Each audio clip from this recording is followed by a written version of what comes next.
కృష్ణా జిల్లాని చాలా ఇబ్బందికరమైన పరిస్థితుల్లోకి ఏర్పడింది. ప్రభుత్వం వచ్చి ఈ 3 నెలల కాలంలోనే ఇంత హిస్టారికల్ ఎఫర్ట్స్ పెట్టాము అందరం. గౌరవ ముఖ్యమంత్రి గారు కూడా చాలా వ్యయ ప్రయాసాలతోటి సహాయక రెస్క్యూ ఎఫర్ట్స్ అన్ని చేపడతా ఉన్నాను. నేను నా తరపు నుంచి పంచాయతీరాజ్ డిపార్ట్మెంట్ తోటి ఎప్పటికప్పుడు సమీక్షలు చేస్తా ఉన్నాను. లాస్ట్ టూ డేస్ నుంచి ముందస్తుగా అందరూ అనుకున్నట్టుగానే ఇది వర్షం ఎక్కువైంది, తను వచ్చి సహజ వరద అనుకున్నా. ఆ తర్వాత రికార్డ్ బ్రేక్లో అసలు ఎవరు ఊహించిన విధంగా గత 50 ఏళ్లలో ఎప్పుడు రానంతగా వరద నీరు చేరడం, ముఖ్యంగా తెలంగాణ నుంచి అక్కడ పడ్డ వర్షాలు, అక్కడ వాగులు ఇవన్నీ వచ్చి ఫైనల్లీ కన్వర్జింగ్ పాయింట్ బుడిమే మన వైపు రావటం, దానికి మనం విపరీతంగా నష్టపోవడం. అలాగే ముఖ్యంగా విజయవాడ ఎందుకు ఇంత గురైందని చూస్తే ఇది కొంత అవుట్లెట్ తీసుకోకపోవటం. బేసిక్గా గత ప్రభుత్వం చేసి ఉండాల్సింది ఇవన్నీ కొంచెం దృష్టి పెట్టుండాల్సిందే, వాళ్ళు పెట్టలేకపోయారు.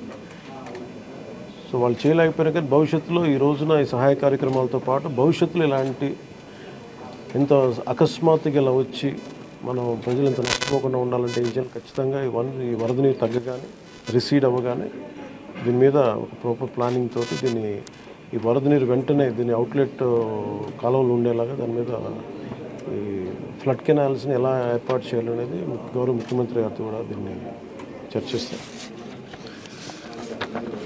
ఇందాక కూడా మాట్లాడుతూ ఉంటే ఇన్ఫర్మేషన్ ఏమంటే బుడమేరుకు సంబంధించి కొంత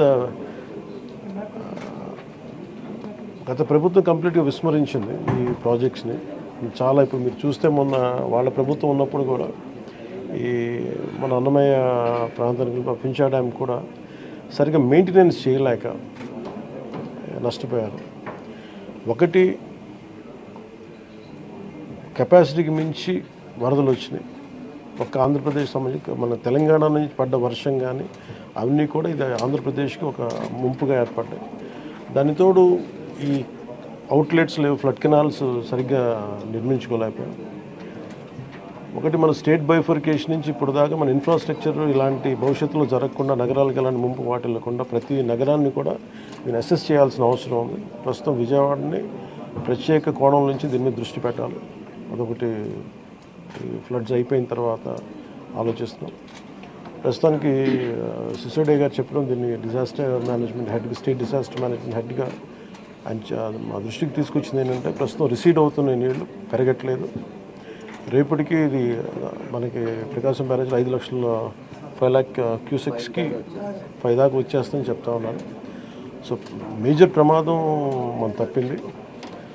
అంటే చాలా అదృష్టవశాత్తు ఇది భగవంతుడి కరుణ అనుకోవాలి. ఆల్మోస్ట్ ఒక 10-12 వేల క్యూసెక్లు రీచ్ అయ్యి ఉంటే అసలు టోటల్ మనం ఊహించిన ప్రమాదం జరిగి ఉండేది. అసలు మన ఎవరో కూడా అన్కంట్రోలబుల్గా జరిగి ఉండేది. ఒకటి ఇది మేజర్గా చెప్పాలంటే ప్రకృతి విపత్తు. ఇంకొంచెం తక్కువ స్థాయిలో మనం డ్యామేజ్ అయ్యేది ఒకటి బుడమేరు కనుక గత ప్రభుత్వం సరిగ్గా మెయింటైన్ చేసి ఉంటాయి. ఎందుకంటే వాళ్ళు అన్నీ చిన్న ఇరిగేషన్ ప్రాజెక్ట్స్ కూడా సరిగ్గా కనీసం వాళ్ళు ఈ లాకులు కూడా రిపేర్ చేయలేకపోయిన పరిస్థితులు ఉన్నాయి వాళ్ళకి.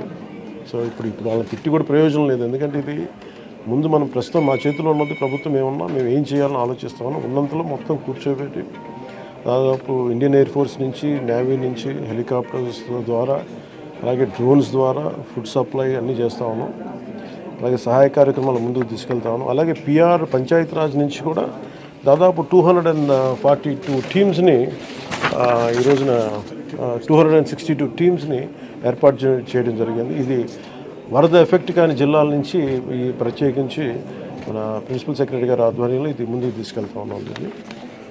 ఈ రెస్క్యూ కార్యక్రమాలకి చాలా బాధాకరమైన దాదాపు 19 మంది చచ్చిపోయారు. చాలా వారికి మనస్ఫూర్తిగా నా సంతాపాలు తెలియజేస్తాం.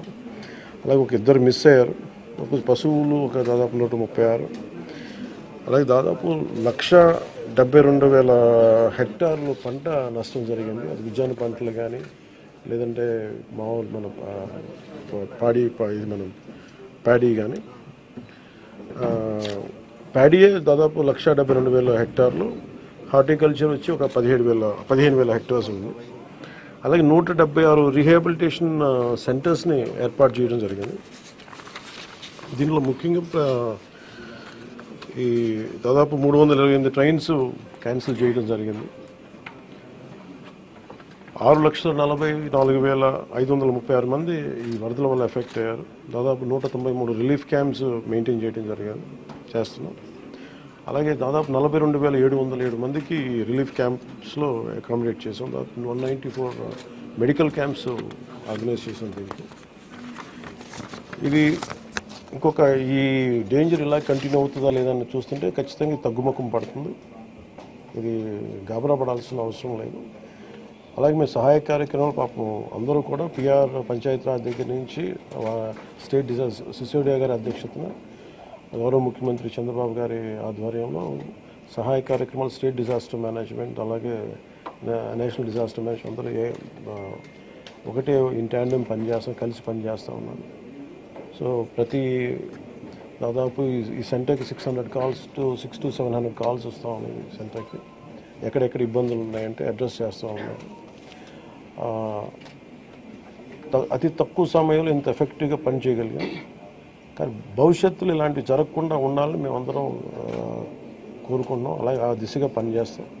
ఇది ఒక రోజుతో కాకుండా ఇది రాత్రంతా పాపం సిసోడియా గారి కానీ అందరు కానీ ప్రతి పంచాయతీరాజ్ కానీ అందరూ ఈ డిజాస్టర్ మేనేజ్ ప్రతి ఒక్కరి కాల్ సెంటర్స్లో ఉన్నవాళ్ళు మొత్తం అందరూ రాష్ట్ర యంత్రాంగం మొత్తం ఆల్మోస్ట్ ప్రతి ఒక చిన్నపాటి ఏరియా కూడా ఒక IAS ఆఫీసర్ని పెట్టి సహాయ కార్యక్రమాలని ముందుకు తీసుకెళ్తా ఉన్నాం.